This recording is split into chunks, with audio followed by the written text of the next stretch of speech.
Hello,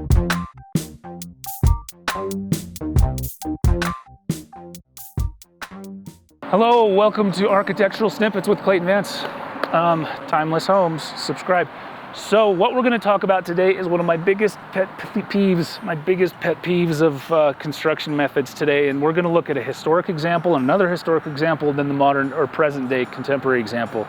And if someone can come up with a great way to solve this economically, please let me know. I've tried multiple times and it's so hard to convince builders to actually do this kind of thing. But let's take a look at what the issue is first. Foundation walls.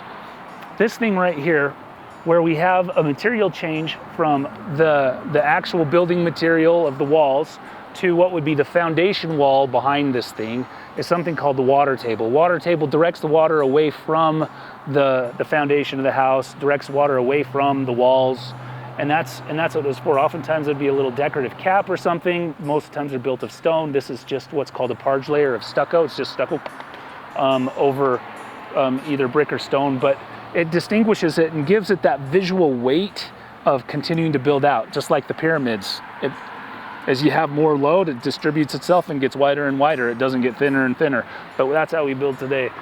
But this right here is a really important part if you're doing a masonry house, brick or stone, or even stucco, to have this water table.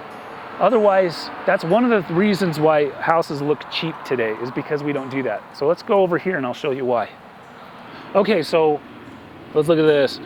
This is a remodel, real heavy remodel of an old historic house. And so we still have the water table, but you can see that they've put additional stucco on just for a little more protection, and probably the brick was deteriorating. And so you have this bevel in and then bevel back out.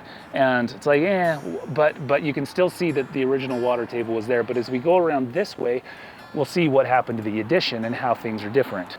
Now we have a foundation wall of concrete, and it comes up, and then there's framing right on top of it, and then we put the stucco layer on top of the framing. And so rather than coming out, we now start going in.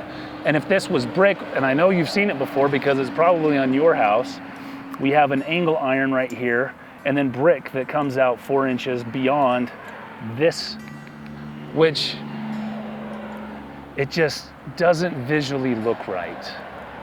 And that is one thing that we've got to figure out how to solve. I know constructionally it's not how we do it, but if we want our houses to look better, we need to do it.